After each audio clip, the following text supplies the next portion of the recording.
বাংলাদেশে যখন এরকম কোনো গন্ডগোল হয় কেউ কন্ট্রোল করার চেষ্টা করে না। হুলিগানদের হাতে চলে যায়।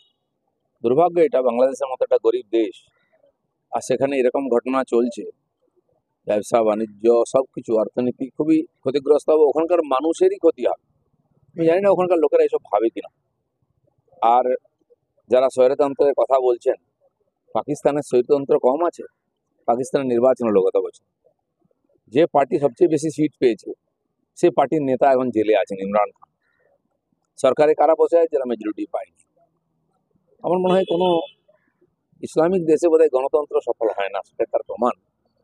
যাই হোক, কিন্তু আমরা পড়োশি দেশ হিসাবে সবসময় আমাদের চিন্তা থাকে, কিছু গন্ডগোল হলেই ওখানকার হিন্দুদের উপর অত্যাচার হয়, তারা পালিয়ে আসেন, আবার সেটা হচ্ছে। কিন্তু তাদের হয়ে কেউ কথা বলছে না। কেউ জামাতিদের কথা বলছে, কেউ স্বৈরতন্ত্রের কথা বলছে। আমার যেটা ধারণা, এই যে যারা সমাজ বিরোধী হুলিগান, তারা কারো নয়। নাহলে তারা কি করে পার্লামেন্ট হাউস লুট করতে পারে, কি করে প্রধানমন্ত্রীর বাড়ি লুট করতে পারে? দেশেরই জিনিস। এই এই ধরনের লোকেরা এখানে সিএ পাস হওয়ার পরে আগুন জ্বালিয়েছিল, বাড়িঘর লুট করেছিল, দোকানপাট জ্বালিয়েছিল, স্টেশন জ্বালিয়েছিল। এই লোকেরাই ওখান থেকে এখানে যারা ঢুকেছে এসে 21-এ নির্বাচনের পরে বিজেপির কর্মীদের বাড়িতে অ্যাটাক করেছিল, বাড়ি ভেঙেছিল, আগুন লাগিয়েছিল, দোকান লুট করেছিল, মহিলাদের উপর অত্যাচার করেছিল। আর এরা এখন টিএমসি পার্টিকেও দখল করে নিচ্ছে এখানে। মমতা ব্যানার্জি হয়তো ভাবছেন যে এরা তো আমার পক্ষেই আছে, তাই মুখ বন্ধ করে আছেন, ওখানে হিন্দুদের কথা বলছেন না। কিন্তু উনি জানেন না, উনি বাঘের পিঠে চড়ে আছেন। যেদিন বাঘের পিঠ থেকে নামবেন, আগে ওনার ঘাড়ে মটকাবে। যেন এক দিদি গেছেন, আরেক দিদি হয়তো সেই রাস্তায় হাঁটছেন। তাদের ভবিষ্যৎটা যেন টিএমসি দেখে রাখে, তারা পশ্চিমবাংলায় কোন দিকে নিয়ে যাচ্ছে, এই আগুন থেকে কেউ বাঁচবে না।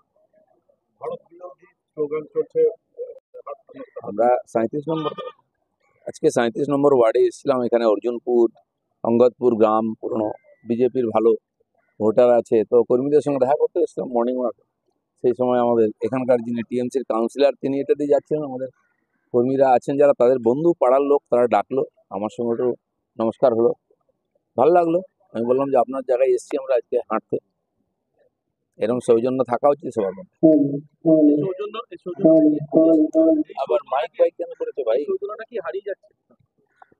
হ্যাঁ, রাজনীতি থেকে সৌজন্য চলে যাচ্ছে। সবাইকে মনে রাখতে হবে, আমরা আগে সামাজিক প্রাণী, সমাজে থাকি, তারপরে রাজনীতি ইত্যাদি সবই। তো সেই সমাজ যদি না থাকে, সমাজের মধ্যে সম্পর্ক ঠিক যদি না থাকে, কিসের জন্য রাজনীতি, কিসের জন্য কি? তো এটা সবারই মনে রাখা উচিত। তৃণমূলের নেতৃত্ব কি এটা নিতে পারবে? সেটা ওনাদের ব্যাপার। যার হজম হবে না সে হোমিওপ্যাথিক গুলি খাবে। আমাদের হজম হয়, আমরা সবার সঙ্গে মিলেমিশে কাজ করি। বাংলাদেশ